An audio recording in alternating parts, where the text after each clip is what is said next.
I'm used to abusers being glorified, my words being pushed aside, telling me that I lied, that those are fake tears I cried.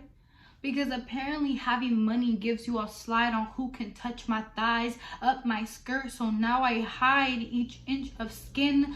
I'm terrified. Is he being friendly or is it just a disguise? Am I scared of all guys? I'm traumatized. Not all men, but I really just don't want it to happen again. I don't know how to explain this pain. Who gave them the right to ruin my night? But I still need to be polite. I just don't want to fight. Push someone off me tonight. It's exhausting, you know. I want to grow, but I just get called a hoe. Reyna let go. It happened years ago. Yet I still feel so alone. Anxiety attacks just off smelling cologne. I built a connection through this phone. We were taught to shut up and deal with it on our own. I cried on the screen and told you, you are not alone. Then I started saying it through the microphone. I thought everything was under control. I healed. I met the goal. But nobody talks about the days that I just don't feel whole, or the way I freak out when I see the same car model. But me flipping off cat calls makes me hostile? You just want me to smile? It's been years of being a survivor. It's an identity that I struggle with. Because who wants to be a survivor, you know? The identities that I feel more connected to, or at least the way that I go to people, be like, hi, I'm Stephanie Howdy. I am a queer woman of color from East Oakland. My experience with trauma are a lot. As you can know, queer people, we go through shit. Brown people, we go through shit. Women, we go through shit. East Oakland people, we go through shit. I guess, and mind you, this is just the title of my identity. My identity goes super deep when things that I share of and things that I don't share of, and all our identities intersect. And I feel like, at least for now, the one that I do feel the most comfortable sharing about my traumas is my sexual assault. I thought being vocal about my sexual assault was me healing. And I don't think that there is a guidebook of what healing is, because I feel like I've done so many steps in my healing with my sexual assault, but yeah, I'm still here getting nightmares and with this identity of a survivor.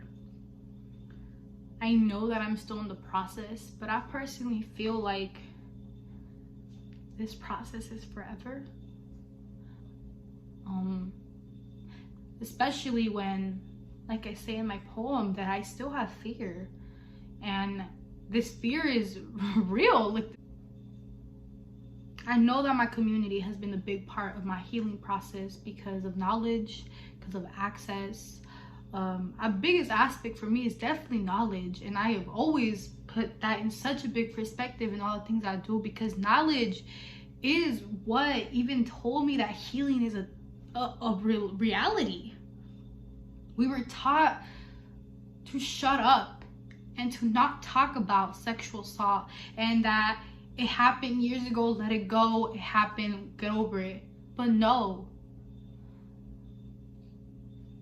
my community helped me through this. My community was the one that taught me, that listened, that shared. And sharing sometimes makes you feel like you're at least one less person alone. And sometimes that's all you need for the night. Self-love means a lot to me, especially when so many times I felt like I didn't deserve love,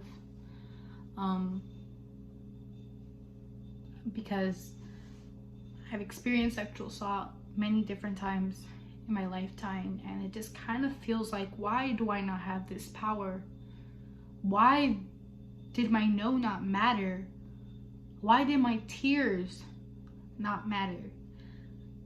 So I feel like for me, self-love is definitely when I, even if it's not a situation that is sexual or anything, like it's just me living my life, when my no's matter, and when I'm strong and my opinion is strong and no one's gonna change my opinion, it's like that is self-love. Because I know that there's been other times in my life that my opinion, or not even opinion, my consent didn't matter. So in any other experience of my life, when it does matter, like it feels great. Something that should be something normal for me helps me, you know. Self-love also means being gentle with myself, you know. At times I want to push myself to wear something that is more, I don't know, more not black and big. But sometimes this is all I feel comfortable with, and that's okay. If I could give any advice to any LGBTQ plus youth going through trauma, is that I know you don't want to hear that you're not alone, because what type of relief is that? We know that we all are going to go through stuff, and obviously sexual assault is not even half of the trauma that I've gone through. That's probably like a 2.3%. What about the other 97% of trauma that I have experienced? You know, we've gone through a lot, and we go through a lot because of so many different aspects of our identity. But I feel like the only advice I could really give you is that, I don't want to say learn your power, but learn your power. Understand how powerful you are. Understand the legacy that you come from and what you're representing. You're not just LGBTQ. You probably you definitely come with so many other identities, and they all intersect to make this beautiful creation that you are. And sometimes that's all you need to be, the beautiful creation that you are. And sometimes you want to push yourself to do more, but listen to your body, listen to your heart and your head, and what do you really need that day to like push through, because sometimes surviving is enough.